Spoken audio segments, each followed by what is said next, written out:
Lors d'une promenade en voiture avec son fils, un millionnaire assiste à une scène qu'il n'oubliera jamais. Une fillette fouillant les poubelles à la recherche de nourriture. Poussé par une impulsion qu'il ne comprend même pas lui-même, il décide de l'emmener dans son manoir pour lui offrir un abri et de la nourriture. En entrant, la fillette fixe une photo accrochée au mur et tout son corps se met à trembler. C'était le visage de la mère qu'elle n'avait jamais oublié. Si vous aimez les belles histoires, veuillez vous abonner à notre chaîne et commenter d'où vous venez, on continue. Par un après-midi ensoleillé à Paris, Jean-Pierre Dumont, un homme d'affaires prospère et influent, conduisait sa Bentley Continental le long des Champs-Élysées. À ses côtés, son fils unique, Antoine, observait distraitement le paysage urbain à travers la vitre teintée. Les deux hommes revenaient d'une réunion importante concernant l'expansion de leur empire immobilier. La vie leur souriait, comme toujours. Leur quotidien était rythmé par des rendez-vous d'affaires, des dîners dans les restaurants étoilés et des soirées mondaines où l'élite parisienne se retrouvait. « Tu as été brillant pendant cette réunion, Antoine », commenta Jean-Pierre, visiblement fier de son fils. « Dans quelques années, tu seras prêt à prendre les rênes de Dumont Immobilier. » Antoine sourit poliment, mais sans grande conviction. À 28 ans, il n'avait jamais vraiment eu le choix de sa carrière. Son destin avait été tracé dès sa naissance. Reprendre l'entreprise familiale, perpétuer la dynastie Dumont, se marier avec une femme de bonne famille et avoir des enfants qui suivraient le même chemin. Une vie dorée, certes, mais parfois étouffante. « Merci, père », répondit-il simplement, son regard se perdant à nouveau dans le flot des passants sur les trottoirs. Le chauffeur prit une rue moins fréquentée pour éviter les embouteillages. Habituel du centre de Paris, il s'éloignait progressivement des quartiers huppés, s'approchant de zones moins favorisées de la capitale. Jean-Pierre était plongé dans ses emails, tandis qu'Antoine observait ce Paris qu'il connaissait si peu, celui qui existait au-delà des arrondissements prestigieux. C'est alors qu'une scène inhabituelle attira l'attention d'Antoine. À un carrefour près d'une poubelle renversée, une jeune fille fouillait désespérément parmi les déchets. Elle ne devait pas avoir plus de 16 ans. Ses vêtements étaient usés, ses cheveux bruns emmêlés et ses pieds nus malgré la fraîcheur du printemps parisien. « Père, regarde !» dit Antoine, pointant discrètement du doigt la scène. Jean-Pierre leva les yeux de son téléphone avec reluctance, s'apprêtant à réprimander son fils pour cette interruption. Mais son regard fut immédiatement capté par la jeune fille. Pendant une fraction de seconde, quelque chose d'étrange passa sur son visage. Comme une ombre, un souvenir fugace. Il se figea, ses yeux ne quittant plus la silhouette frêle de l'adolescente. « Ralentissez !» ordonna-t-il soudainement au chauffeur, d'une voix que son fils ne lui connaissait pas. La voiture s'arrêta à quelques mètres de la jeune fille, qui, sentant des regards posés sur elle, se redressa brusquement. Ses yeux, d'un vert profond, reflétaient une méfiance animale, celle des êtres qui ont appris à se méfier de toute main tendue. « Que faites-vous, père » demanda Antoine, surpris par cette initiative inhabituelle. Jean-Pierre ne répondit pas immédiatement. Il semblait comme hypnotisé, incapable de détacher son regard de la jeune fille. « Nous allons l'emmener », déclara-t-il finalement d'un ton qui ne souffrait aucune contestation. Antoine était abasourdi. Son père, connu pour sa froideur et son pragmatisme dans les affaires, n'avait jamais montré le moindre intérêt pour les œuvres caritatives ou les causes sociales. Le voir soudainement vouloir aider une inconnue, une sans-abri qui plus est, était totalement surréaliste. L'emmener? Mais où? À la maison, bien sûr, répondit Jean-Pierre, comme si c'était l'évidence même. Avant qu'Antoine ne puisse protester davantage, son père ouvrit la portière et s'approcha lentement de la jeune fille, qui recula instinctivement. « N'aie pas peur, dit-il d'une voix étonnamment douce. Nous voulons simplement t'aider. Tu dois avoir faim et froid. » La méfiance dans les yeux de la jeune fille ne diminua pas, mais elle ne s'enfuit pas non plus. Peut-être était-elle trop épuisée pour courir, ou peut-être y avait-il dans la voix de cet homme quelque chose qui l'empêchait de le voir comme une menace immédiate. « Je m'appelle Jean-Pierre, et voici mon fils, Antoine, » continua-t-il en faisant un geste vers la voiture. « Nous aimerions t'offrir un repas chaud et un endroit où te reposer, sans aucune condition. » Antoine était sorti à son tour et observait la scène avec une curiosité grandissante. Il n'avait jamais vu son père ainsi, presque humain. La jeune fille hésita longuement, évaluant ses options. La vie dans les rues de Paris lui avait appris que la gentillesse gratuite était rare, voire inexistante. Mais son estomac vide et ses membres endoloris par le froid la poussaient à considérer cette offre inattendue. « Pourquoi ?» demanda-t-elle finalement, sa voix rauque trahissant le peu d'usage qu'elle en faisait. Jean-Pierre sembla pris au dépourvu par cette simple question. Pourquoi, en effet, lui-même n'était pas sûr de comprendre ce qui le poussait à agir ainsi. « Parce que c'est la chose juste à faire », répondit-il simplement. Un silence s'installa, rompu uniquement par les bruits lointains de la circulation parisienne. Puis, comme si elle avait pris une décision après un intense débat intérieur, la jeune fille fit un pas hésitant vers eux. « Je m'appelle Sophie », dit-elle, la méfiance toujours présente dans ses yeux, mais légèrement atténuée. « Enchantée, Sophie », répondit Jean-Pierre avec un sourire qui, pour la première fois depuis longtemps, semblait sincère. « Viens avec nous. Tu seras en sécurité, je te le promets. » Antoine ouvrit la portière arrière, invitant silencieusement Sophie à monter. Après une dernière hésitation, elle s'engouffra dans la voiture, s'émerveillant malgré elle du luxe qui l'entourait soudainement. Les sièges en cuir souple, l'odeur de neuf, la climatisation douce, tout cela semblait appartenir à un autre monde, un monde dont elle avait été exclue depuis sa naissance. Le trajet vers la résidence des Dumont se fit dans un silence étrange. Jean-Pierre jetait régulièrement des regards dans le rétroviseur, observant Sophie comme s'il cherchait quelque chose dans ses traits. Antoine, quant à lui, ne comprenait toujours pas ce qui avait poussé son père à agir de manière si impulsive, lui qui calculait habituellement chaque décision avec une précision mathématique. Lorsque la voiture franchit enfin les imposantes grilles de la propriété Dumont située dans le 16e arrondissement de Paris, Sophie ne put retenir une exclamation de surprise. La demeure qui se dressait devant elle ressemblait plus à un château qu'à une simple maison. Construite au XIXe siècle, la bâtisse en pierre de taille arborait fièrement des sculptures et des ornements typiques de l'architecture haussmannienne.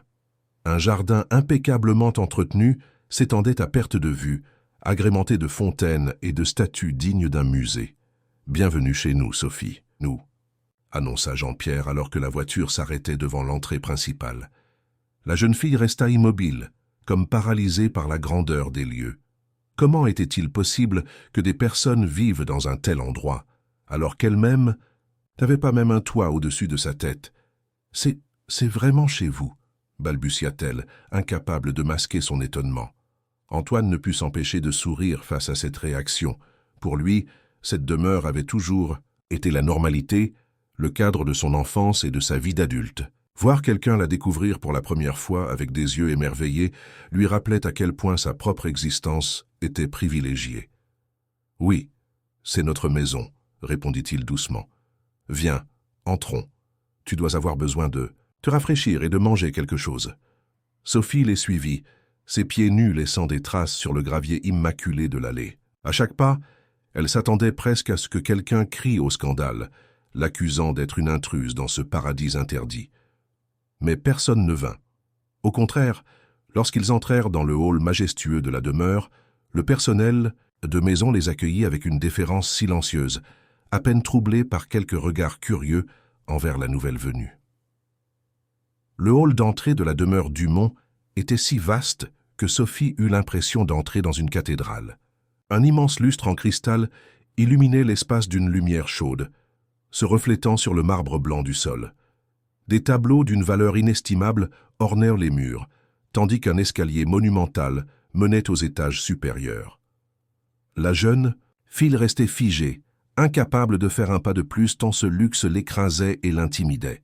« Mademoiselle Juliette », appela Jean-Pierre en direction d'une femme d'âge mûr, vêtue d'un tailleur sobre. « Veuillez préparer la chambre d'amis. Du 2e étage pour notre invité, et demandez à Madeleine de lui préparer un bain et de lui trouver des vêtements propres. »« Bien, monsieur, » répondit la gouvernante, dont le regard s'attarda un instant sur Sophie avant de s'éclipser discrètement. Sophie était paralysée par la gêne. Ses vêtements sales contrastaient violemment avec la perfection immaculée des lieux. Ses cheveux emmêlés, sa peau marquée par les stigmates de la vie dans la rue, ses ongles noirs de crasse, tout en elle semblait être une insulte à l'élégance de cette demeure. « Ne t'inquiète pas, » lui dit doucement Antoine, comme s'il lisait dans ses pensées. Personne ici ne te jugera. Jean-Pierre semblait perdu dans ses pensées, observant Sophie avec une intensité troublante. Finalement, il se ressaisit et déclara « Antoine, pourquoi ne montrerais-tu pas la maison à Sophie pendant que le dîner se prépare? Je dois passer quelques appels dans mon bureau. » Sans attendre de réponse, il disparut dans un couloir, laissant son fils et la jeune fille seuls dans l'immense hall. « Ton père, est-il toujours? »« Ça aussi » commença Sophie, cherchant ses mots. « Imprévisible? Non, c'est bien la première fois, » admit Antoine avec un sourire perplexe. « Mon père est habituellement l'homme le plus méthodique et calculateur que je connaisse. Son comportement, aujourd'hui, est, disons, inhabituel. » Sophie hocha la tête, mal à l'aise. Elle n'était pas dupe. Les gens riches n'invitaient pas des inconnus chez eux sans raison, surtout pas des filles des rues comme elle. Il y avait forcément quelque chose derrière cette générosité soudaine, mais elle était trop affamée et épuisée pour s'en préoccuper dans l'immédiat. « Tu dois avoir faim, » constata Antoine. « Viens, passons par la cuisine avant la visite. » La cuisine des Dumont était un espace moderne et spacieux où s'affairaient plusieurs personnes en uniforme. À leur arrivée, le chef, un homme corpulent au visage jovial, s'approcha d'eux. « Monsieur Antoine, que puis-je faire pour vous? Notre invité a besoin de se restaurer, François. Pouvez-vous nous préparer quelque chose de simple mais nourrissant? »« Tout de suite, monsieur, » répondit le chef avec un sourire chaleureux à l'intention de Sophie. En quelques minutes, une assiette généreusement garnie fut posée devant la jeune fille. Un velouté de légumes, du pain frais, du fromage et des fruits. Sophie se retint de se jeter sur la nourriture, essayant de conserver un semblant de dignité, malgré la faim qui lui tordait l'estomac. « Mange », l'encouragea Antoine. « Ne te retiens pas pour moi. » Avec gratitude, Sophie commença à manger, d'abord lentement, puis avec une avidité qu'elle ne pouvait plus dissimuler. Chaque bouchée était une révélation, un plaisir oublié qui ravivait en elle des souvenirs enfouis d'une époque où elle ne connaissait pas encore la faim. Pendant qu'elle mangeait, Antoine l'observait discrètement. Il y avait quelque chose de familier chez cette jeune fille, une impression de déjà-vu qu'il n'arrivait pas à définir. Peut-être était-ce simplement la ressemblance avec tant d'autres adolescents défavorisés qu'il avait aperçus de loin, lors de ses rares incursions dans les quartiers populaires de Paris. Ou peut-être était-ce autre chose, quelque chose de plus personnel, de plus profond. « Depuis combien de temps vis-tu dans la rue ?» demanda-t-il finalement, brisant le silence. Sophie avala sa bouchée avant de répondre. « Depuis que j'ai 12 ans. Ça fait 4 ans maintenant. »« Et ta famille ?» Le visage de Sophie se ferma instantanément. « Je n'ai plus de famille, » répondit-elle sèchement. « Ma mère n'est plus là depuis longtemps, et je n'ai jamais connu mon père. » Antoine regretta immédiatement sa question. Il y avait une douleur évidente dans les yeux de Sophie, une blessure encore ouverte qu'il venait maladroitement de raviver. « Je suis désolé, » s'excusa-t-il sincèrement. « Je ne voulais pas être indiscret. » Sophie haussa les épaules, repoussant l'assiette désormais vide. « Ce n'est rien. C'est normal de poser des questions quand on ramène une inconnue chez soi. » Une fois son repas terminé, Madeleine, la femme de chambre mentionnée par Jean-Pierre, vint chercher Sophie pour la conduire à la salle de bain. La jeune fille suivit la domestique à travers les couloirs interminables de la demeure, chaque pièce qu'elle apercevait au passage étant plus somptueuse que la précédente. La salle de bain était un véritable sanctuaire de marbre et de dorure. Une baignoire sur pied trônait au centre, déjà remplie d'eau fumante parfumée aux huiles essentielles. Des serviettes moelleuses étaient soigneusement pliées sur un tabouret, et plusieurs flacons de produits de beauté attendaient d'être utilisés. « Prenez votre temps, mademoiselle, » dit Madeleine avec un sourire bienveillant. « J'ai déposé des vêtements propres dans la chambre qui vous est destinée. Je viendrai vous chercher dans 1 heure pour vous y conduire. » Restée seule, Sophie contempla son reflet dans l'immense miroir qui occupait tout un pan de mur. Une inconnue lui faisait face. Une fille au visage émacié, aux traits durcis par les épreuves, mais dont les yeux verts brillaient toujours d'une flamme indomptable. Ces mêmes yeux qui, selon les rares souvenirs qu'elle gardait de sa mère, étaient identiques aux siens. Le bain fut une expérience presque mystique. L'eau chaude dénoua ses muscles tendus, emportant avec elle la crasse accumulée, et momentanément du moins, les soucis qui pesaient sur ses épaules d'adolescente. Sophie se laissa aller à cette sensation de bien-être, sachant qu'elle était probablement éphémère. Demain ou dans quelques jours, elle serait sans doute de retour dans la rue à lutter pour sa survie. Mais pour l'instant, elle s'accordait ce luxe inouï de simplement exister sans combattre.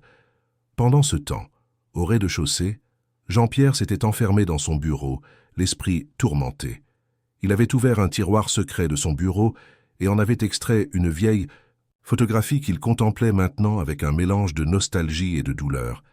Sur l'image jaunie par le temps, une jeune femme souriait à l'objectif, ses yeux verts pétillants de joie et d'insouciance. Ces mêmes yeux qu'il venait de retrouver dans le regard méfiant de Sophie. Un coup discret à la porte le fit sursauter. Il rangea précipitamment la photo avant de lancer un « Entrez » d'une voix qu'il voulait assurer. Antoine apparut dans l'encadrement, l'air préoccupé. « Père, puis-je vous parler un instant ?»« Bien sûr, entre » répondit Jean-Pierre en désignant un fauteuil face à son bureau. Antoine s'assit, cherchant soigneusement ses mots. « Je ne comprends pas ce qui se passe aujourd'hui, » commença-t-il prudemment. « Ce n'est pas dans vos habitudes d'agir de manière si impulsive. Pourquoi avez-vous invité cette jeune fille chez nous? Vous ne la connaissez même pas. » Jean-Pierre se leva et se dirigea vers la fenêtre, tournant le dos à son fils.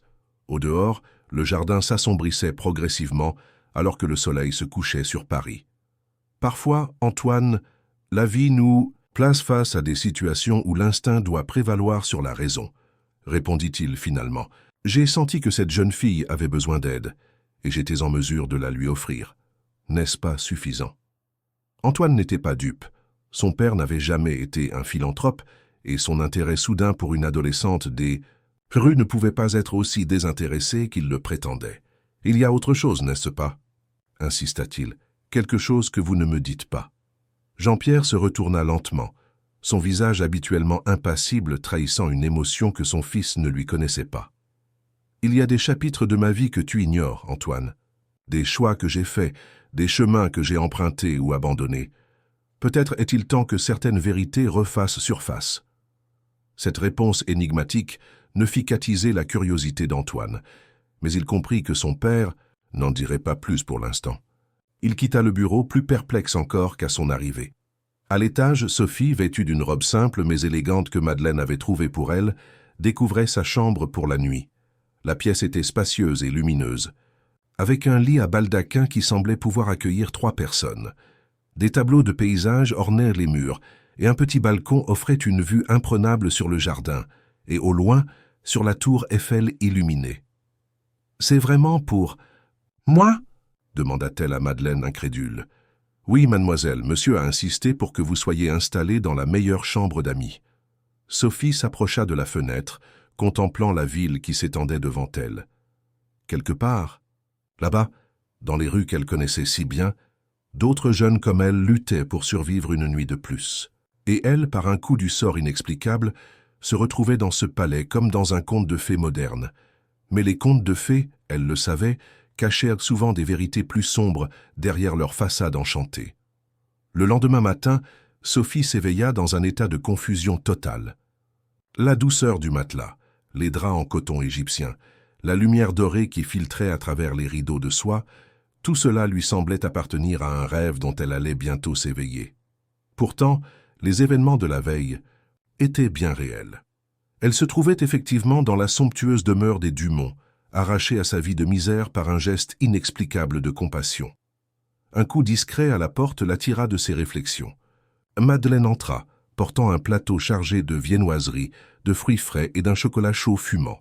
« Bonjour, mademoiselle Sophie. J'espère que vous avez bien dormi.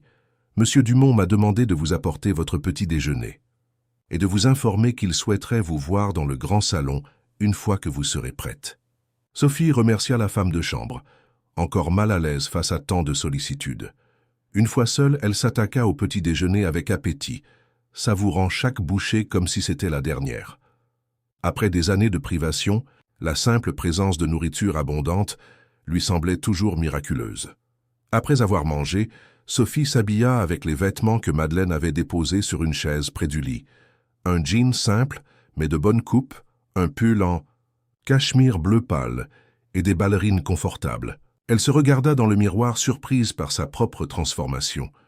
Propre, bien vêtue et reposée, elle ressemblait presque à n'importe quelle adolescente de bonne famille. Presque.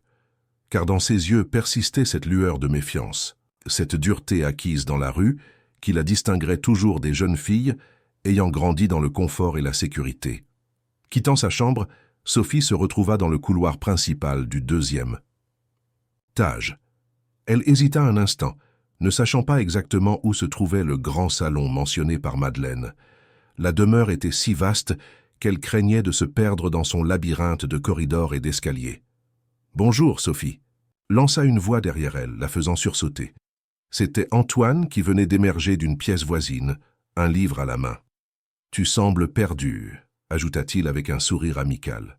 « Je cherche le grand salon, » admit-elle. « Ton père veut me voir apparemment. »« Je t'y conduis, » proposa-t-il en lui faisant signe de le suivre. Ils empruntèrent un large corridor décoré de tableaux et de sculptures dignes d'un musée. Sophie avançait lentement, fascinée malgré elle par ces œuvres d'art dont elle ignorait tout mais qui dégageaient une beauté indéniable. « Tu aimes l'art » demanda Antoine, notant son intérêt. « Je n'y connais rien, » répondit-elle honnêtement. « Je n'ai jamais mis les pieds dans un musée, mais je trouve ça beau. » Le jeune homme sourit, appréciant cette simplicité rafraîchissante. « Ce couloir est comme la galerie personnelle de mon père, » expliqua-t-il en désignant les murs. « Il collectionne l'art depuis des années. Ses tableaux valent une fortune, mais pour lui, c'est surtout une passion. » Sophie hocha la tête, essayant d'imaginer ce que cela pouvait être d'avoir suffisamment d'argent pour transformer une passion en collection de chefs-d'œuvre. Ils approchaient de l'extrémité du corridor quand Sophie s'arrêta brusquement, comme frappée par la foudre. Sur le mur de droite, parmi d'autres portraits, se trouvait une photographie encadrée qui attira son attention de manière irrésistible. Son cœur se mit à battre si fort qu'elle crut qu'il allait s'arracher de sa poitrine. La photographie montrait un groupe de jeunes gens élégamment vêtus, souriant à l'objectif lors de ce qui semblait être une soirée mondaine. Mais ceux qui avaient figé Sophie sur place, c'était le visage d'une jeune femme au premier plan. Un visage qu'elle aurait reconnu entre mille, qu'elle avait contemplé dans ses rêves pendant des années, dont elle avait désespérément tenté de préserver le souvenir dans sa mémoire. « Maman » murmura-t-elle, si bas qu'Antoine ne l'entendit pas. Ses jambes vacillèrent sous elle. Elle s'approcha du portrait comme en transe, tendit une main tremblante vers le visage figé dans le temps de cette femme aux yeux verts identiques aux siens, aux traits fins qu'elle-même avait hérités.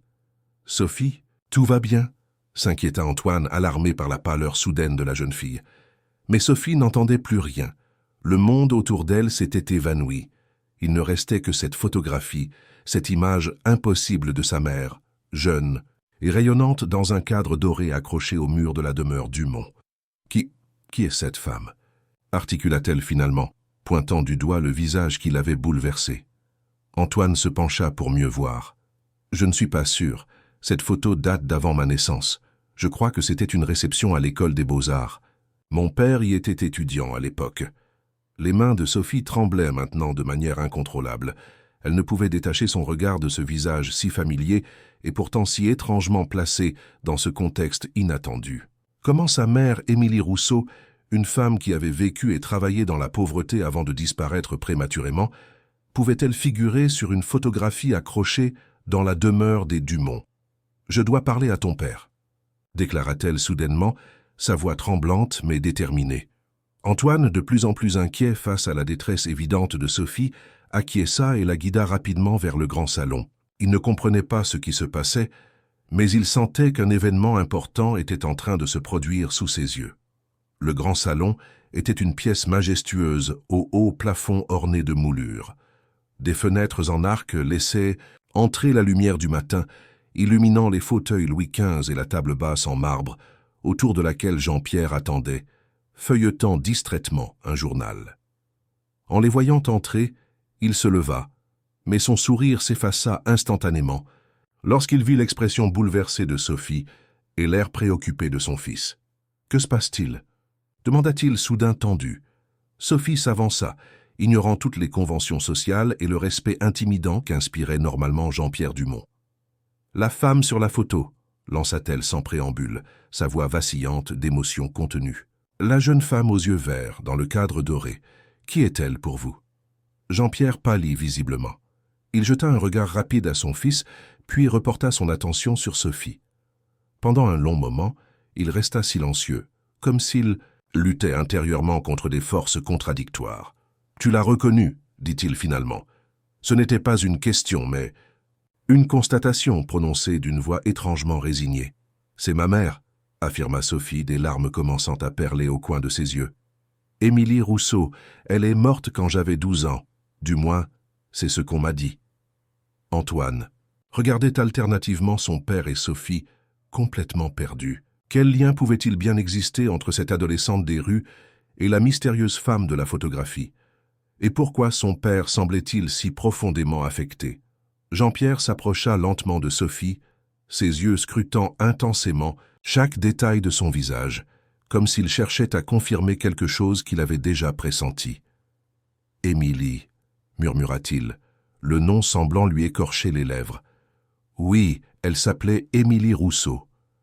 Il se tourna vers son fils, le visage grave. « Antoine, pourrais-tu nous laisser seuls un moment? J'ai besoin de parler à Sophie en privé. » Le jeune homme hésita, visiblement réticent à quitter la pièce alors qu'un drame semblait sur le point d'éclater. « S'il te plaît, » insista Jean-Pierre d'un ton qui ne souffrait aucune contestation. À contre-cœur, Antoine sortit du salon, refermant doucement la porte derrière lui. Mais au lieu de s'éloigner, il resta dans le couloir, l'oreille tendue, incapable de résister à l'envie d'entendre la conversation qui allait suivre. Dans le salon, Jean-Pierre invita Sophie à s'asseoir, mais elle refusa d'un geste brusque. « Qui êtes-vous pour ma mère » demanda-t-elle, la voix chargée d'une émotion à peine contenue. « Comment se fait-il que son portrait soit accroché chez vous? Pourquoi m'avez-vous recueilli hier? Était-ce vraiment un hasard ?» Les questions se bousculaient, portées par des années de doute et de souffrance. Jean-Pierre soupira profondément, comme si un poids immense s'abattait sur ses épaules. « Non, ce n'était pas un hasard, » admit-il finalement. « Du moins, pas entièrement. Quand je t'ai vu hier, j'ai été frappé par ta ressemblance avec quelqu'un que j'ai connu il y a longtemps.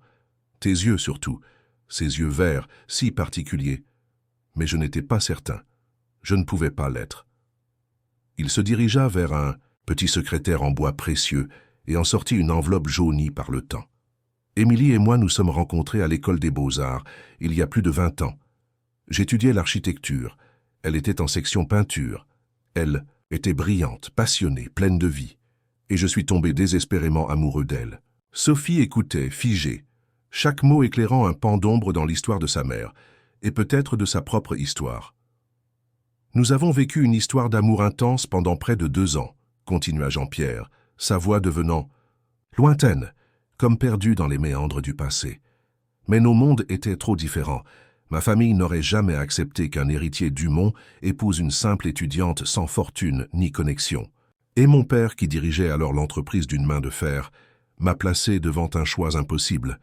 Renoncer à Émilie ou être déshérité, perdre mon avenir dans l'entreprise familiale, tout ce pour quoi j'avais été éduqué. » Il s'interrompit, le regard perdu dans le vide, avant de reprendre d'une voix plus basse encore. « J'ai fait le choix que l'on attendait de moi. J'ai rompu avec Émilie, brutalement, sans vraie explication. Je me suis marié quelques mois plus tard avec Claire, la fille d'un associé de mon père. Un mariage arrangé, bénéfique pour les affaires. Antoine est né 1 an après. » Sophie sentait son cœur se serrer douloureusement dans sa poitrine. Elle commençait à entrevoir une vérité qu'elle n'était pas sûre de vouloir connaître. « Ma mère ne m'a jamais parlé de vous, » dit-elle, la gorge nouée. Elle ne parlait jamais de mon père. Elle disait simplement qu'il était parti avant ma naissance et qu'il ne savait même pas que j'existais. Jean-Pierre ferma les yeux comme frappé par une douleur physique. « Je ne savais pas, » murmura-t-il. « Je jure que je ne savais pas qu'elle était enceinte quand je l'ai quittée. Elle ne me l'a jamais dit. » Un silence lourd s'installa dans la pièce, uniquement troublé par le tic-tac régulier de la pendule ancienne posée sur la cheminée. Sophie fixait Jean-Pierre avec un mélange d'incrédulité, de colère et d'une émotion plus profonde qu'elle ne pouvait nommer.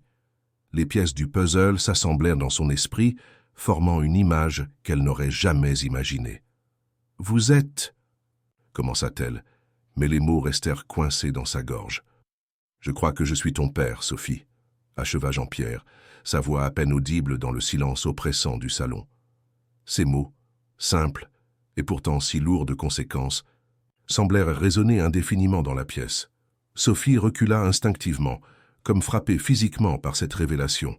« Non », murmura-t-elle, secouant la tête en signe de négation. « C'est impossible. Ma mère m'aurait dit si mon père était un homme riche, un Dumont. Elle n'aurait pas... » Elle s'interrompit, des souvenirs affluant dans son esprit. Sa mère, Émilie, qui avait toujours refusé de parler de son père, qui changeait de sujet dès que... Sophie posait des questions. Sa mère, qui parfois, tard le soir, regardait une vieille photo cachée dans un livre, les yeux pleins de larmes. Sa mère, qui, malgré leur pauvreté, avait insisté pour que Sophie apprenne le piano, l'art, la littérature, des passions si éloignées de leur réalité quotidienne. « Quel âge as-tu exactement, Sophie ?» demanda Jean-Pierre, sa voix trahissant son appréhension. « 16 ans. Je suis né le 15 juin 2009. » Jean-Pierre ferma les yeux, faisant rapidement le calcul mental. Il avait rompu avec Émilie en octobre 2008. Les dates correspondaient parfaitement. De l'autre côté de la porte, Antoine écoutait, pétrifié. L'idée que cette fille, cette inconnue recueillie dans la rue, puisse être sa demi-sœur, était si absurde, si bouleversante, qu'il peinait à l'assimiler. Et pourtant, maintenant qu'il y pensait, la ressemblance était indéniable.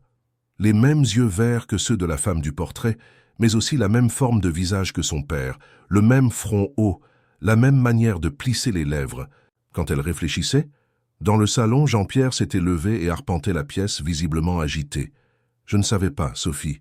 Je te jure que si j'avais su qu'Émilie était enceinte, j'aurais... » « Vous auriez quoi ?» coupa Sophie, soudain furieuse. « Vous seriez revenu vers elle, vous auriez assumé vos responsabilités, ou vous auriez simplement envoyé un chèque pour vous débarrasser du problème ?» La dureté de ces mots fit frémir Jean-Pierre. Il s'arrêta net dans sa marche, semblant soudain plus vieux, plus fragile. « Je ne sais pas, » admit-il avec une honnêteté désarmante. « À l'époque, j'étais jeune, ambitieux, terrifié à l'idée de décevoir mon père. J'ai fait des choix que je regrette profondément aujourd'hui. Mais je ne peux pas revenir en arrière. » Sophie sentit des larmes couler sur ses joues, des larmes de colère, de frustration, mais aussi de perte. La perte de ce qui aurait pu être, de l'enfance qu'elle aurait pu avoir si cet homme n'avait pas abandonné sa mère. « Ma mère a travaillé jusqu'à l'épuisement pour m'élever seule, » dit-elle, la voix tremblante. Elle faisait des ménages le jour et servait dans un restaurant le soir. Elle dormait à peine 4 heures par nuit. Et pendant tout ce temps, vous viviez ici, dans ce palais, sans jamais vous soucier d'elle, de nous. Jean-Pierre accusa le coup, ne cherchant pas à se défendre contre ces accusations justifiées. « Que lui est-il arrivé ?» demanda-t-il doucement. « À Émilie. On m'a dit qu'elle était partie. Mais je n'ai jamais su exactement. » Sophie serra les poings, les souvenirs douloureux refaisant surface. « Elle est tombée gravement malade quand j'avais 11 ans. Un cancer. Elle n'avait pas d'assurance maladie correcte, pas d'économie pour les traitements coûteux. Elle a lutté pendant 1 an, puis elle n'est plus là. » Sophie refusait d'utiliser le mot « morte ». « J'ai été placé dans un foyer, mais je me suis enfui après quelques mois. Je préférais la rue à cet endroit horrible. » Jean-Pierre s'effondra dans un fauteuil, comme si ses jambes ne pouvaient plus le porter. L'idée qu'Émilie, la femme qu'il avait autrefois aimée passionnément, ait pu souffrir ainsi, mourir dans la pauvreté, tandis que lui vivait dans l'opulence, lui était insupportable. « Sophie, commença-t-il, mais elle l'interrompit d'un geste. « Je ne veux pas de votre pitié, » dit-elle sèchement, « et je ne veux pas de votre argent non plus. Ce qui est fait est fait. Ma mère n'est plus là, et rien ne la ramènera. » Elle se dirigea vers la porte, prête à quitter cette maison qui représentait tout ce qui lui avait été refusé dans la vie. « Attends, » supplia Jean-Pierre. « S'il te plaît, je sais que je ne mérite pas ton pardon, ni même ton attention, mais je t'en prie, ne pars pas comme ça. » La main de Sophie s'immobilisa sur la poignée de la porte. Derrière, Antoine eut juste le temps de s'écarter, silencieusement, se dissimulant derrière une tenture. « Pourquoi devrais-je rester ?» demanda-t-elle sans se retourner. « Parce que, malgré tout, tu es ma fille, » répondit Jean-Pierre. « Et même si je ne peux pas réparer le passé, je peux essayer de faire mieux pour l'avenir. Tu as un frère, Antoine. Tu as une famille, une maison. Tout ce que ta mère aurait voulu pour toi. » Ces mots touchèrent Sophie plus profondément qu'elle ne voulait l'admettre. Pendant 4 ans, elle avait vécu dans la solitude la plus complète, sans personne sur qui compter, sans nulle part où se sentir en sécurité.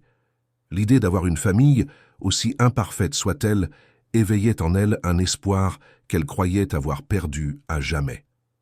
Lentement, elle relâcha la poignée et se retourna vers Jean-Pierre. « Je ne vous promets rien, dit-elle finalement.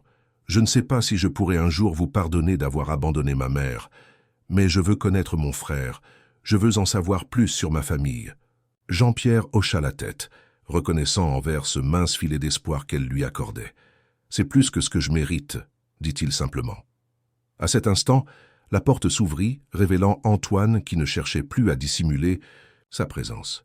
Son visage reflétait un mélange de choc, de confusion et de curiosité. « J'ai tout entendu, » admit-il immédiatement. « Je suis désolé, je n'aurais pas dû écouter aux portes, mais j'avais besoin de savoir. » Son regard se posa sur Sophie, la voyant maintenant sous un jour entièrement nouveau. Cette jeune fille n'était pas une étrangère, mais sa sœur. Une partie de lui-même qu'il n'avait jamais connue. « Alors tu es... »« T'es ma sœur, » dit-il, testant ces mots étranges sur sa langue. Sophie ne répondit pas immédiatement, dévisageant ce frère qu'elle venait de découvrir. Antoine Dumont, héritier d'une fortune colossale, promis à un avenir brillant. Tout ce qu'elle n'avait jamais été et ne serait jamais. Apparemment, finit-elle par dire avec une pointe d'ironie, un silence inconfortable s'installa entre les trois personnes présentes, chacune essayant d'appréhender les implications de cette révélation bouleversante. « Où est votre femme ?» demanda soudain Sophie à Jean-Pierre. « La mère d'Antoine. Est-ce qu'elle sait pour ma mère? Pour moi ?» Jean-Pierre échangea un regard avec son fils avant de répondre. « Claire et moi sommes séparés depuis 5 ans, officiellement. Nous sommes toujours mariés, mais elle vit principalement à notre résidence de Saint-Tropez. Notre mariage n'a jamais été conventionnel. Nous avons chacun mené nos vies de notre côté, unis principalement par les apparences sociales et par Antoine. » Il marqua une pause avant d'ajouter « Elle ne sait rien d'Émilie, ni de toi. Personne ne sait, à part nous trois maintenant. » Sophie assimila cette information, essayant de se représenter la complexité des relations dans cette famille qu'elle venait de découvrir. Une famille unie par le sang, mais divisée par les secrets, les non-dits, les convenances sociales. « Et maintenant ?» demanda Antoine, exprimant à voix haute la question qui les préoccupait tous. « Qu'allons-nous faire ?» Jean-Pierre se redressa, retrouvant un peu de sa prestance habituelle. « Tout d'abord, nous devons faire confirmer ce que nous pensons déjà tous. Un test ADN pourra établir avec certitude que Sophie est ma fille. Ensuite, répéta Sophie méfiante. Ensuite, si tu le souhaites, Sophie, je voudrais te reconnaître légalement comme ma fille. Te donner mon nom, faire de toi une Dumont à part entière, avec tous les droits et privilèges que cela implique. » Cette proposition inattendue laissa Sophie sans voix. Devenir une Dumont. Passer de la rue au salon doré de la haute société parisienne. L'idée était si absurde, si vertigineuse, qu'elle ne savait comment y réagir. « Je ne peux pas penser à ça maintenant, » balbutia-t-elle. « C'est trop d'un coup. » « Bien sûr, » acquiesça Jean-Pierre. « Prends tout le temps dont tu as besoin. En attendant, tu es la bienvenue ici aussi longtemps que tu le désires. » Sophie hocha la tête, reconnaissante pour cette concession. Elle avait besoin d'espace, de temps pour digérer tout ce qu'elle venait d'apprendre, pour décider de ce qu'elle voulait faire de cette nouvelle réalité. « Je crois que j'ai besoin d'être un peu seule, » dit-elle finalement. « Je comprends, » répondit Jean-Pierre. « Ta chambre est à toi. Personne ne te dérangera si tu souhaites. T'y retirer. » Sophie se dirigea vers la porte, mais avant de sortir, elle se tourna une dernière fois vers l'homme qui prétendait être son père. « Une dernière chose, » dit-elle, son regard soudain plus dur. « Vous avez dit que vous aviez appris que ma mère était partie. Comment? Qui vous l'a dit ?» Jean-Pierre pâlit légèrement, pris au dépourvu par cette question inattendue. « J'ai gardé un œil sur elle, de loin, » admit-il à contre-cœur. « Pas directement. J'avais demandé à quelqu'un, un détective privé, de vérifier de temps en temps qu'elle allait bien. Il m'a informé de son départ. Mais il ne m'a jamais parlé de toi. Je ne comprends pas comment il a pu manquer ton existence. » Sophie absorba cette nouvelle information, son esprit analytique cherchant déjà à en comprendre les implications. « Qui était ce détective ?» insista-t-elle. « Je veux lui parler. » Jean-Pierre sembla hésiter, comme s'il pesait le pour et le contre d'une telle rencontre. « Son nom est Marcel Girard, finit-il par dire. Il est à la retraite maintenant, mais je peux essayer de le contacter si tu le souhaites. Sophie mémorisa ce nom, déterminée à découvrir ce que cet homme savait exactement sur sa mère et sur elle-même. « Faites-le », dit-elle simplement avant de quitter la pièce. Les jours qui suivirent furent empreints d'une étrange tension dans la demeure des Dumont. Sophie, toujours méfiante mais curieuse, explorait prudemment cette nouvelle réalité qui s'offrait à elle. Antoine, quant à lui, oscillait entre la fascination pour cette sœur tombée du ciel et l'inquiétude concernant les bouleversements que sa présence allait inévitablement provoquer dans leur vie. Jean-Pierre, enfin, semblait tiraillé entre le remords du passé et l'espoir fragile d'une possible rédemption. Le test ADN, réalisé discrètement par un laboratoire privé, confirma ce que tous soupçonnaient déjà. Sophie était bien la fille biologique de Jean-Pierre Dumont. La certitude scientifique ne fit qu'accentuer le poids de la vérité qui pesait désormais sur leurs épaules. Une semaine après la révélation initiale, Marcel Girard, l'ancien détective privé mentionné par Jean-Pierre, accepta de rencontrer Sophie. L'entrevue fut organisée dans le petit salon de la demeure Dumont, un espace plus intime que le grand salon où la vérité avait éclaté quelques jours plus tôt. Marcel Girard était un homme d'une 60aine d'années, aux cheveux grisonnants et au regard vif qui semblait noter chaque détail. Lorsqu'il entra dans la pièce et posa les yeux sur Sophie, son visage trahit une surprise qu'il tenta vainement de dissimuler. « Mademoiselle Rousseau », la salua-t-il en lui tendant une main, légèrement tremblante. « C'est frappant. Vous êtes le portrait craché de votre mère. » Sophie serra sa main, étudiant attentivement cet homme qui avait observé sa mère de loin pendant des années. « Vous connaissiez bien ma mère » demanda-t-elle sans préambule. Marcel s'installa dans le fauteuil qu'on lui désignait, prenant le temps de formuler sa réponse. « Je ne la connaissais pas personnellement », précisa-t-il. « Mon travail consistait simplement à vérifier régulièrement sa situation, son adresse, son état général. Monsieur Dumont voulait s'assurer qu'elle ne manquait de rien d'essentiel, sans pour autant interférer directement dans sa vie. » Sophie lança un regard sceptique vers Jean-Pierre, qui se tenait en retrait près de la cheminée. « Et pourtant, elle manquait de tout, » répliqua-t-elle avec amertume. « Nous vivions dans un appartement minuscule et insalubre. Elle travaillait jour et nuit pour joindre les deux bouts. Comment avez-vous pu rapporter qu'elle ne manquait de rien d'essentiel ?» Le détective eut au moins la décence de paraître gêné. « Votre mère était une femme extrêmement fière, mademoiselle, » expliqua-t-il. « Monsieur Dumont avait mis en place un système pour lui faire parvenir de l'argent de façon anonyme, mais elle refusait systématiquement ses versements. Elle renvoyait les chèques, retournait les enveloppes non ouvertes. Elle semblait déterminée à ne rien accepter de lui. » Cette révélation surprit Sophie. Sa mère ne lui avait jamais parlé de ses tentatives d'aide financière. Elle avait toujours présenté leur situation comme une fatalité, contre laquelle elles luttaient ensemble, jamais comme un choix délibéré de sa part. « Et concernant ma propre existence, » poursuivit Sophie, « comment avez-vous pu ne pas remarquer qu'Émilie Rousseau avait une fille ?» À cette question, Marcel Girard sembla véritablement mal à l'aise. Il jeta un regard en direction de Jean-Pierre, comme s'il cherchait son approbation avant de répondre. « Dites-lui la vérité, Marcel », ordonna Jean-Pierre d'une voix tendue. « Entière. » Le détective soupira profondément avant de se tourner, à nouveau vers Sophie. « Je savais que vous existiez, mademoiselle, » admit-il finalement. « Dès le début.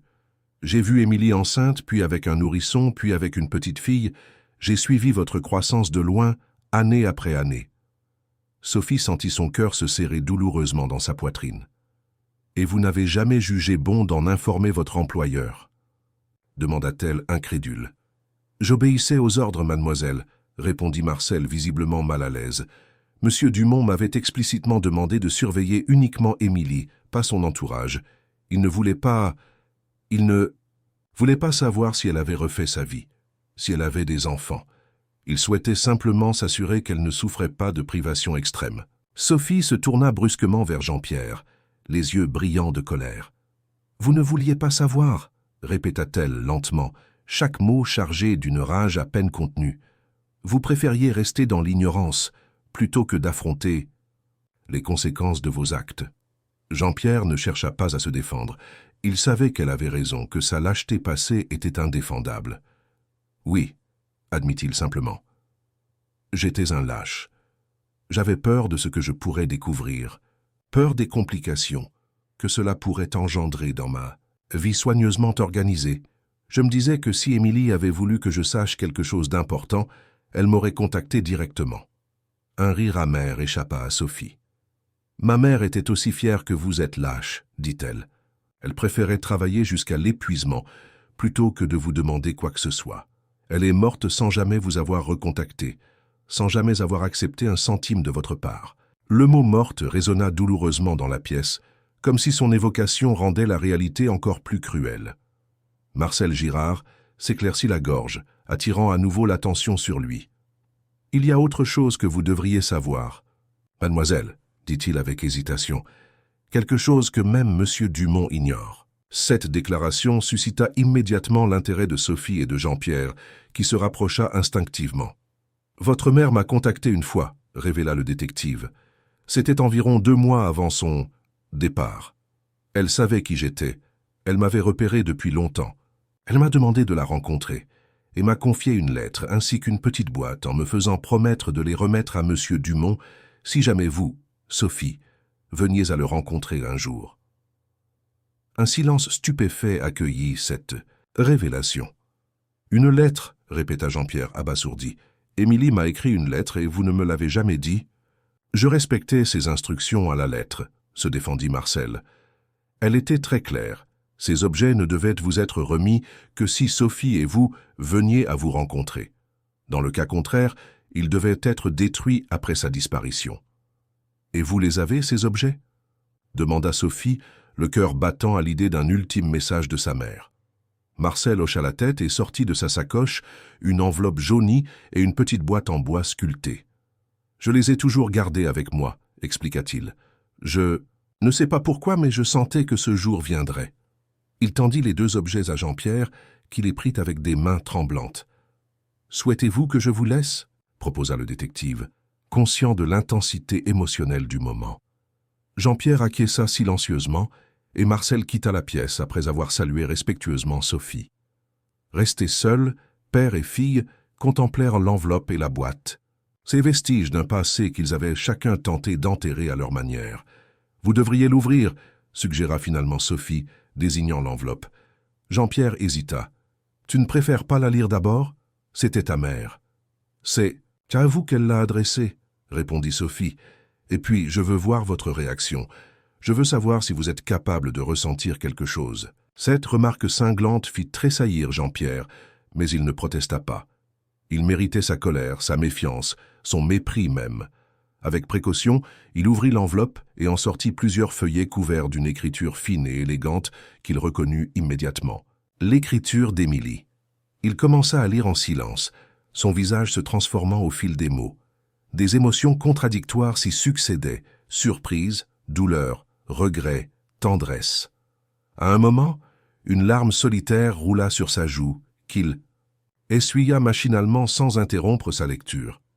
Sophie observait cette métamorphose avec une fascination mêlée d'appréhension. Que pouvait bien contenir cette lettre pour émouvoir ainsi cet homme qu'elle avait cru insensible? Lorsqu'il eut terminé sa lecture, Jean-Pierre replia soigneusement les feuillets et les remit dans l'enveloppe. Il resta silencieux un long moment, comme s'il assimilait ce qu'il venait de découvrir.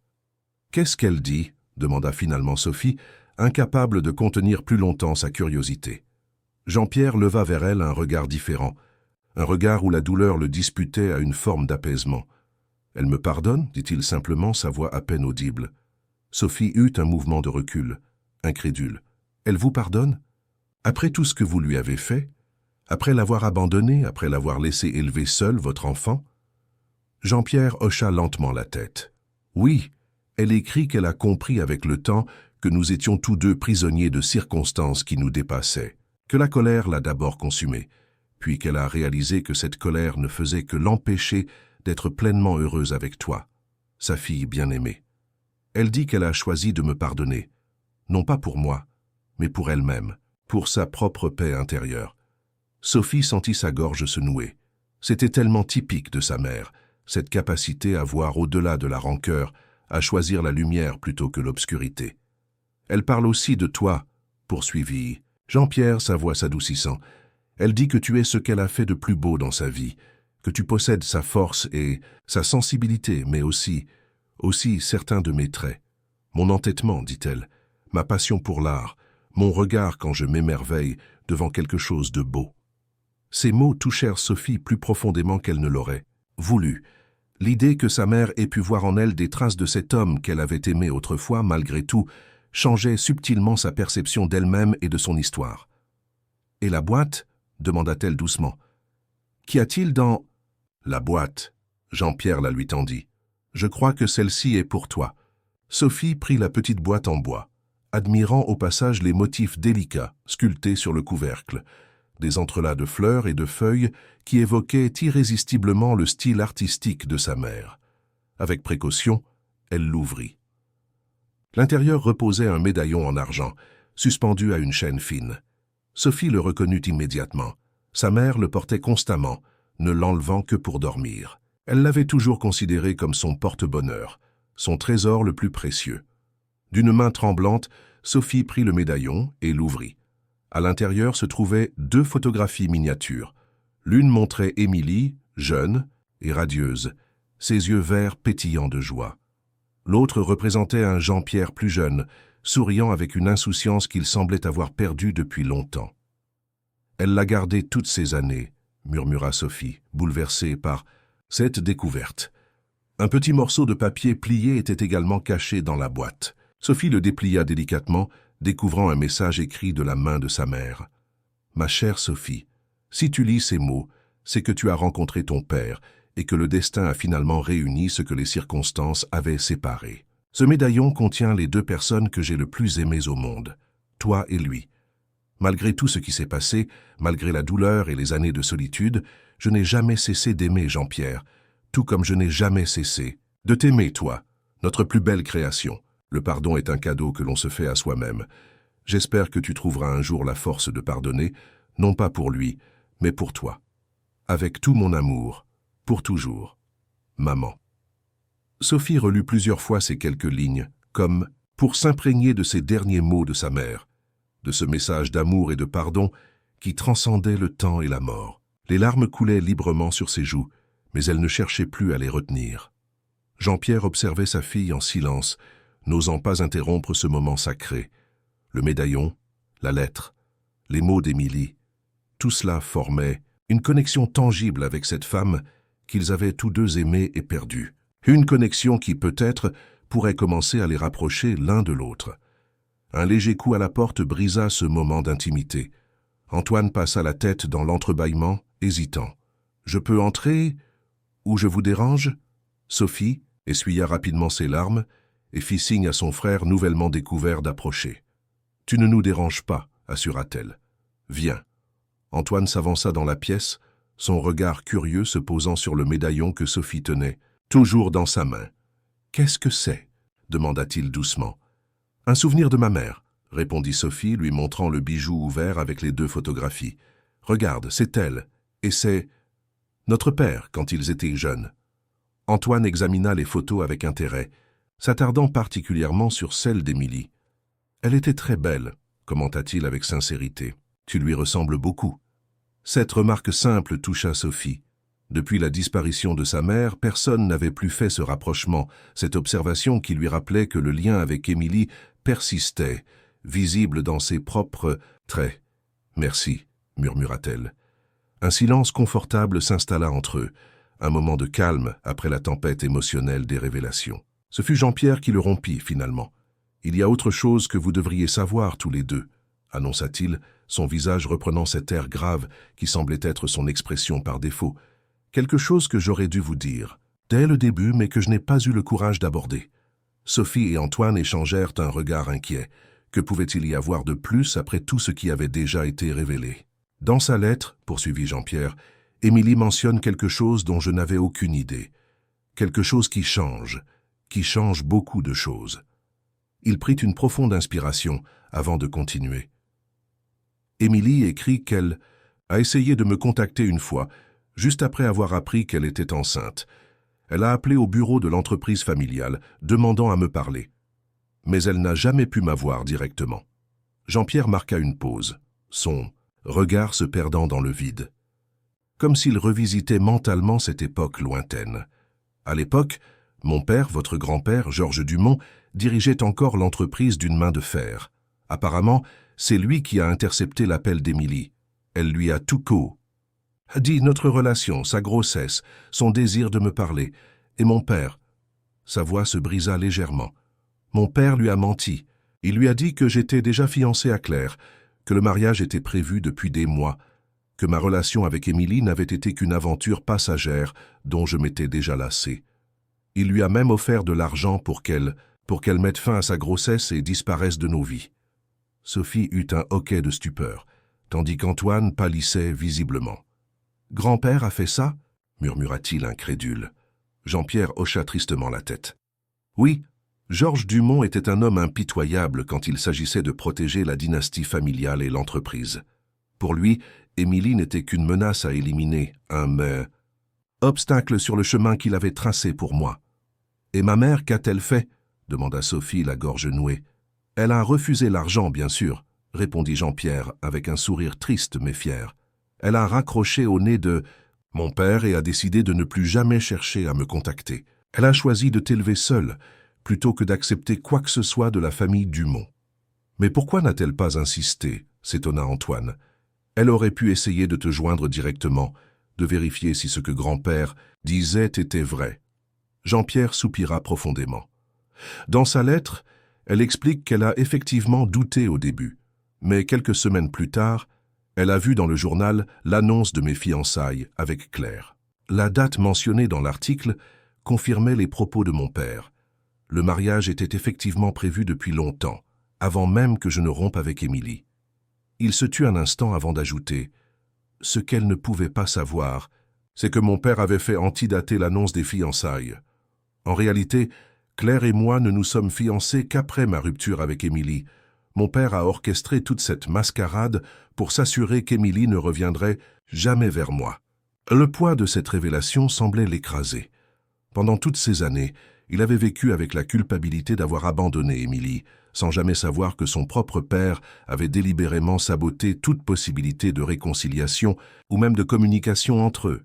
« Donc vous n'avez jamais su pour ma mère, pour moi, » murmura Sophie, assimilant lentement cette nouvelle perspective. « Parce que votre père s'est assuré que vous ne le sauriez jamais. »« Exactement, » confirma Jean-Pierre. « Si j'avais su qu'Émilie était enceinte, je ne sais pas ce que j'aurais fait. J'étais jeune, faible, trop dépendant de l'approbation de mon père. Mais j'aimais sincèrement ta mère, Sophie, et je n'aurais jamais consciemment abandonné mon enfant. » Ces mots, prononcés avec une émotion palpable, ébranlèrent les certitudes de Sophie. Depuis qu'elle avait découvert l'identité de son père, elle l'avait considéré comme un homme froid et calculateur, ayant délibérément choisi de tourner le dos à ses responsabilités. Mais cette nouvelle vérité introduisait une nuance troublante. Et si Jean-Pierre avait été lui aussi une victime des manipulations de Georges Dumont? « Grand-père est mort il y a 2 ans, » intervint Antoine, s'adressant principalement à Sophie. « Il ne pourra jamais s'expliquer ni se racheter pour ce qu'il a fait. »« Je ne cherche pas de rédemption pour mon père, » précisa Jean-Pierre. « Ce qu'il a fait est impardonnable, mais je voulais que vous sachiez la vérité complète tous les deux, pour que vous compreniez comment nous en sommes arrivés là. » Un silence pensif s'installa, chacun digérant à sa manière ces nouvelles, révélations qui recontextualisaient entièrement leur histoire familiale. « Qu'est-ce qu'on fait maintenant ?» demanda finalement Antoine, exprimant la question qui flottait dans l'air. Jean-Pierre regarda tour à tour ses 2 enfants, ces 2 êtres qui représentaient à la fois son plus grand échec et sa plus grande chance de rédemption. « Maintenant, » dit-il avec une détermination nouvelle, « nous essayons de reconstruire ce que mon père a détruit, si vous le voulez bien tous les deux. » Il se tourna spécifiquement vers Sophie.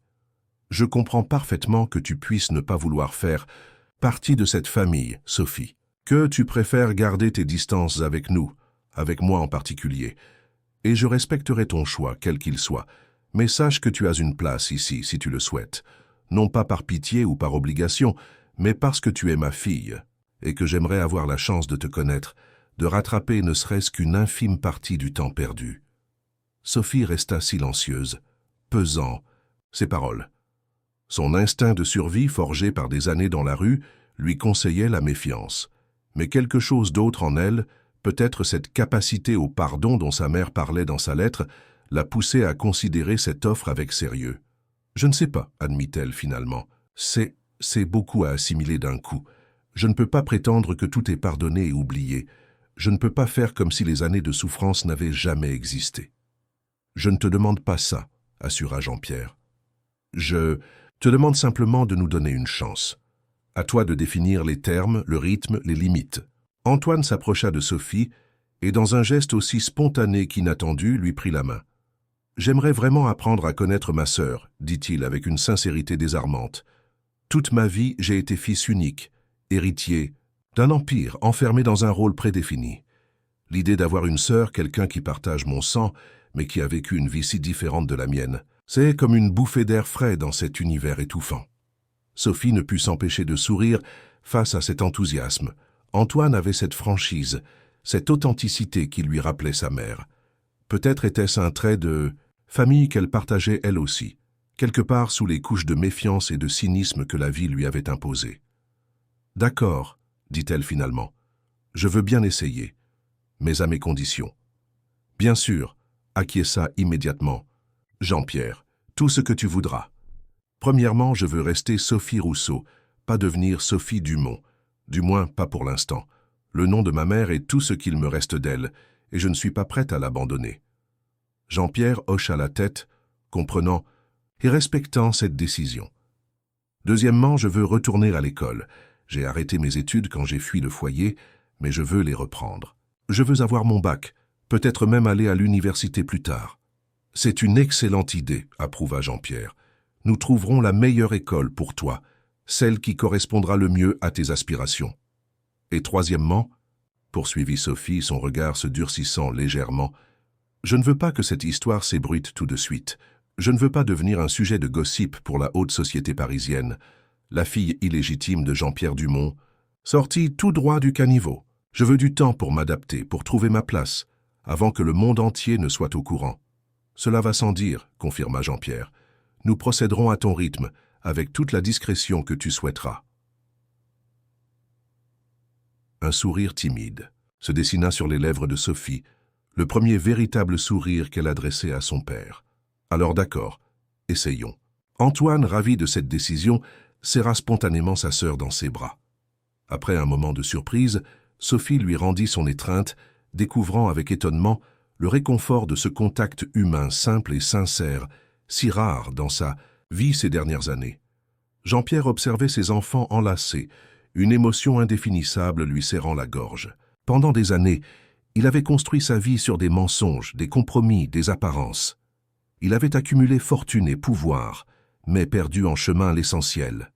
L'amour, l'authenticité, la vérité. Aujourd'hui, grâce à un concours de circonstances qu'il n'aurait jamais pu prévoir, une chance de rédemption s'offrait à lui. Une chance de connaître cette fille extraordinaire qui, malgré tout ce qu'elle avait traversé, trouvait encore la force d'ouvrir son cœur à la possibilité d'une réconciliation. 6 mois s'étaient écoulés depuis ce jour fatidique où Sophie avait reconnu le visage de sa mère sur une photographie accrochée dans le couloir de la demeure Dumont. 6 mois de changement, d'ajustement, de découverte et progressivement de guérison. L'automne parisien avait cédé la place à l'hiver, puis au printemps naissant. Les jardins de la propriété s'éveillaient doucement, les premières, fleurs pointant timidement vers le soleil, comme un symbole de ce renouveau qui touchait également la famille Dumont. Sophie, confortablement installée dans un fauteuil de la bibliothèque, était plongée dans un manuel de littérature. Ses longs cheveux bruns, autrefois emmêlés et ternes, tombaient maintenant en boucles soyeuses sur ses épaules. Son visage avait perdu cette maigreur presque squelettique qui témoignait des années de privation. Ses joues s'étaient arrondies, sa peau avait retrouvé son éclat naturel. Mais c'était surtout dans son regard que le changement était le plus frappant. La méfiance permanente, cette lueur d'animal traqué qui ne la quittait jamais, s'était considérablement atténuée, laissant place à une sérénité prudente. « Tu travailles encore ?» demanda Antoine en entrant dans la pièce, 2 tasses fumantes à la main. Il est presque minuit. Sophie leva les yeux de son livre avec un sourire. « J'ai un examen important demain. Je veux être sûre d'être prête. » Antoine lui tendit une des tasses, un chocolat chaud agrémenté d'une pointe de cannelle, exactement comme elle l'aimait. Ces 6 derniers mois lui avaient permis d'apprendre à connaître sa sœur, ses goûts, ses habitudes, ses petites manies. « Tu seras brillante, comme d'habitude, » affirma-t-il en s'asseyant face à elle. « Madame Lenoir n'arrête pas de dire à Père que tu es l'élève la plus douée qu'elle ait jamais eue. » Sophie rougit légèrement à ce compliment. Conformément à ses souhaits, Jean-Pierre avait engagé des professeurs particuliers pour lui permettre de rattraper les années d'école manquées avant d'intégrer un établissement classique. À la surprise générale, y compris la sienne, Sophie s'était révélée être une élève exceptionnelle, absorbant les connaissances avec une soif insatiable. « J'aime apprendre », dit-elle simplement. « Quand tu as vécu sans savoir de quoi, demain sera fait, tu apprécies différemment la chance d'étudier. » Antoine hocha la tête, essayant d'imaginer ce que sa sœur avait traversé. Malgré leurs nombreuses conversations, il savait qu'une partie de l'expérience de Sophie lui resterait toujours étrangère. La faim réelle, le froid mordant des nuits d'hiver passées dehors, la peur constante, tout cela, il ne pouvait que le concevoir intellectuellement, jamais le ressentir comme elle l'avait vécu. « Père voudrait te parler demain », annonça-t-il, après un moment de silence confortable. « Il a quelque chose d'important à te proposer, apparemment. » Sophie but une gorgée de son chocolat, intriguée mais non inquiète. Sa relation avec Jean-Pierre avait évolué lentement mais sûrement au cours des derniers mois. De la méfiance initiale, ils étaient repassés à un respect mutuel, puis à une forme d'affection prudente. Jean-Pierre avait fait preuve d'une patience et d'une compréhension que Sophie n'aurait jamais soupçonnées chez lui. Il ne cherchait pas à imposer son autorité, respectait scrupuleusement les limites qu'elle fixait et s'efforçait de la connaître vraiment, pas simplement de la transformer en une Dumont présentable. « Une idée de ce qu'il veut me proposer » demanda-t-elle à son frère. Antoine secoua la tête. Il est resté mystérieux, mais il avait l'air ému, ce qui, tu le sais comme moi, n'est pas son état naturel. Sophie sourit à cette remarque. En effet, Jean-Pierre Dumont n'était pas un homme démonstratif. Les rares fois où elle l'avait vu exprimer ouvertement ses émotions étaient des moments d'une intensité particulière, comme lorsqu'il lui avait montré pour la première fois l'atelier d'art qu'il avait fait aménager pour elle dans l'aile est de la demeure. « J'imagine que je le découvrirai demain », conclut-elle, en retournant à son manuel. Antoine l'observa un moment en silence, toujours émerveillé par la force tranquille qui émanait de sa sœur. Malgré tout ce qu'elle avait enduré, Sophie n'était ni amère ni cynique. Elle avait conservé une capacité d'émerveillement, une ouverture au monde qui forçait l'admiration.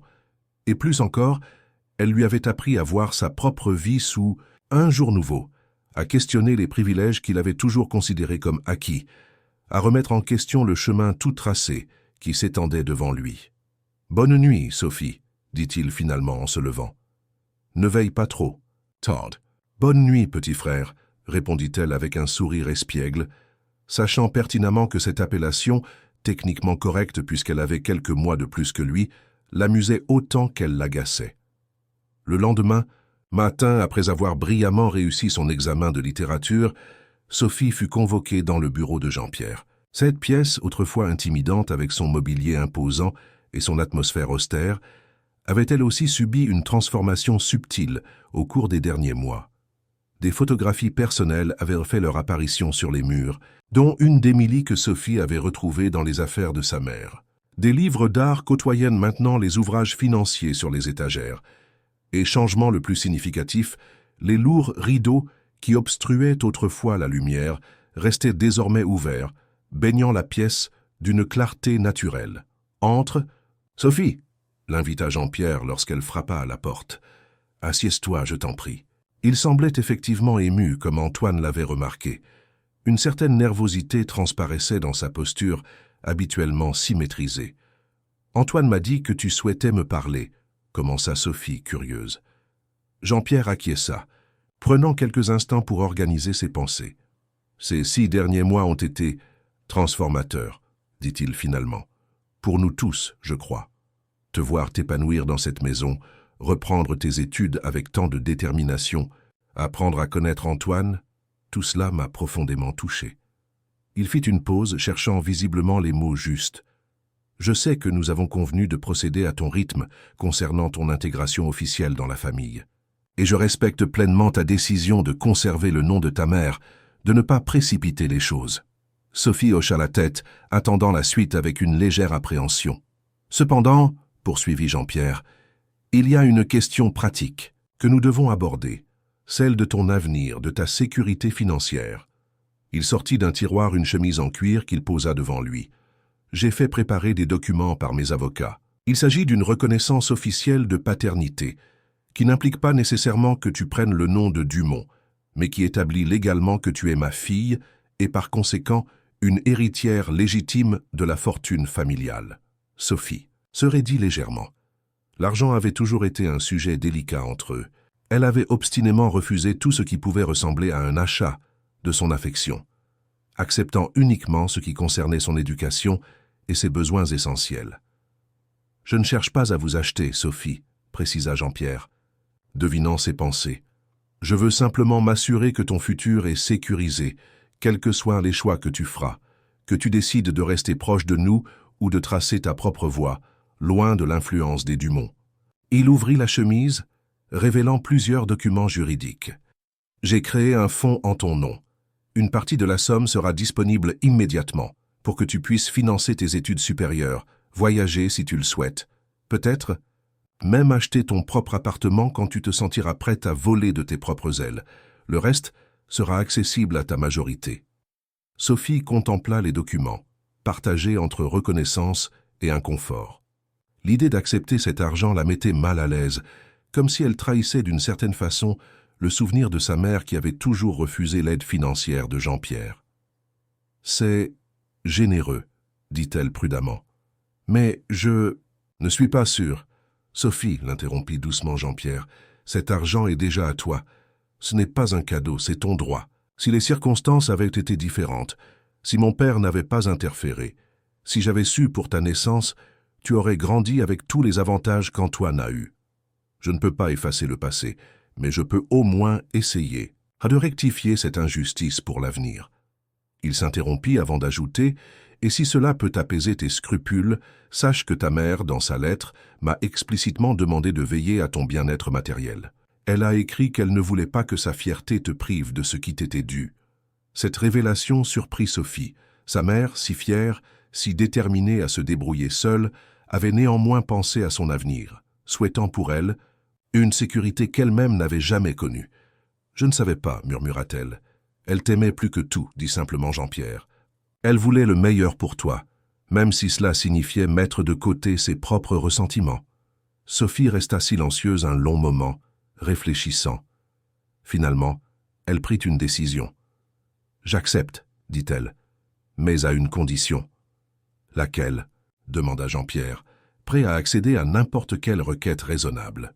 « Je veux qu'une partie de cet argent serve à créer une fondation au nom de ma mère. Une fondation qui aidera les femmes seules avec des enfants, qui leur offrira un soutien concret. Garderie abordable, aide juridique, formation professionnelle, tout ce qui aurait pu faire une différence dans la vie de maman. » Jean-Pierre sourit, visiblement ému par cette proposition. « C'est une idée magnifique, Sophie. Nous pouvons commencer à y travailler dès aujourd'hui, si tu le souhaites. »« J'aimerais beaucoup, » confirma-t-elle avec un enthousiasme sincère. Un silence confortable s'installa entre eux, un de ces moments où les mots devenaient superflus. Puis Jean-Pierre se leva et se dirigea vers une petite table sur laquelle reposait un objet recouvert d'un tissu. « J'ai autre chose pour toi, » annonça-t-il, « quelque chose de plus personnel. » Il retira le tissu, révélant un petit tableau encadré.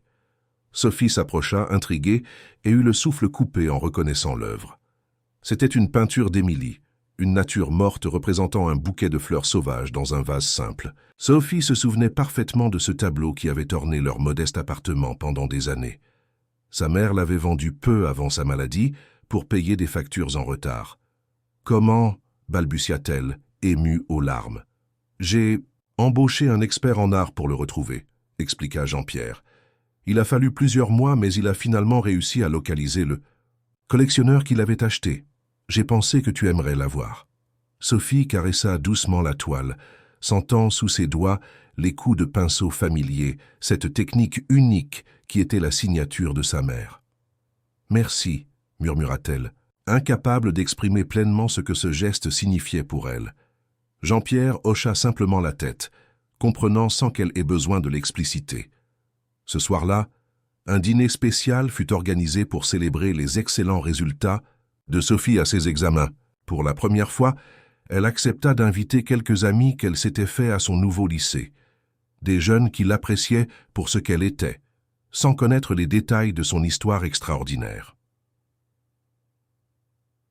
La grande salle, à manger habituellement si formelle, résonnait de rires et de conversations animées. Antoine avait insisté pour s'occuper personnellement du menu, collaborant avec le chef pour créer des plats qui mélangeaient sophistication et simplicité, un peu à l'image de leur famille recomposée.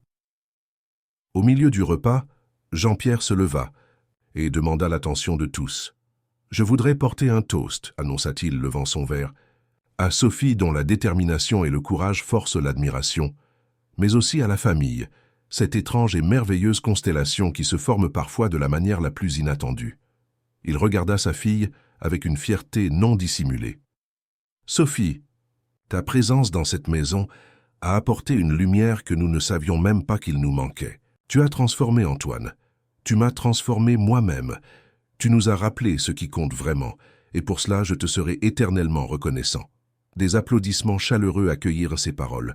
Sophie, habituellement réservée, sentit ses joues s'empourprer sous l'attention générale. Mais son embarras fut de courte durée, balayé par la vague d'affection sincère qu'elle ressentait dans cette pièce.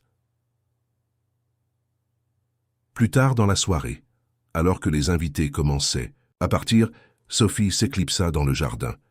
La nuit était douce, le ciel parsemé d'étoiles. Elle s'assit sur un banc en pierre, contemplant la lune qui se reflétait dans le bassin décoratif. Antoine la rejoignit, s'installant silencieusement à ses côtés. « À quoi penses-tu » demanda-t-il après un moment. Sophie sourit, ses yeux toujours fixés sur le ciel étoilé. « Je pensais à ma mère, » répondit-elle doucement. « À combien elle aurait aimé te connaître, à combien elle serait heureuse de voir que j'ai finalement trouvé ma place. Tu crois qu'elle nous aurait approuvé, cette réconciliation ?» Sophie porta la main à son cou, où pendait désormais le médaillon d'Émilie. « J'en suis certaine, » affirma-t-elle. « Elle nous a guidés jusqu'ici d'une certaine façon.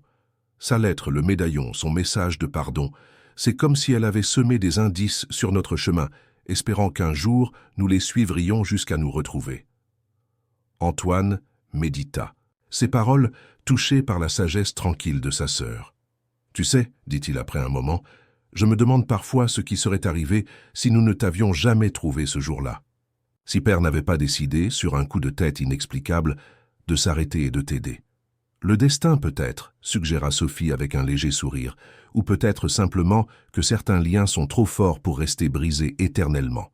Ils restèrent ainsi un long moment côte à côte sous les étoiles, unis par un lien fraternel qui transcendait les années de séparation, les différences de vécu, les fossés sociaux. Dans la maison, Jean-Pierre observait ses enfants depuis la fenêtre de son bureau. Son cœur se serra d'une émotion indéfinissable, regret pour les années perdues, gratitude pour cette seconde chance, espoir pour l'avenir. Il pensa à Émilie, à son amour perdu, à la femme extraordinaire qu'elle avait été, et il lui fit une promesse silencieuse, celle de veiller sur leur fille, de l'aimer et de la protéger comme il aurait dû le faire depuis le début. Car, parfois la vie offre des détours inattendus, des rencontres fortuites qui se révèlent être des retrouvailles, des étrangers qui sont en réalité la famille que l'on croyait perdue à jamais. Et dans ces moments de grâce, même les cœurs les plus endurcis peuvent s'ouvrir à nouveau, redécouvrant cette vérité fondamentale. Que l'amour, malgré les épreuves et les séparations, trouve toujours un chemin pour nous réunir. Fin de l'histoire, cher auditeur. Nous espérons que l'histoire de Sophie et des Dumont vous a touché profondément. Pour continuer cette aventure émotionnelle, nous avons préparé une liste spéciale avec des histoires tout aussi captivantes. Trouvez-la en cliquant sur le lien à votre gauche. Si cette histoire vous a plu, n'oubliez pas de vous abonner à notre chaîne et de laisser un j'aime à cette vidéo. Chaque jour, nous apportons Des histoires uniques qui explorent la complexité de la vie et les liens qui nous unissent. Ne manquez pas nos prochains contenus. Nous attendons vos commentaires avec impatience.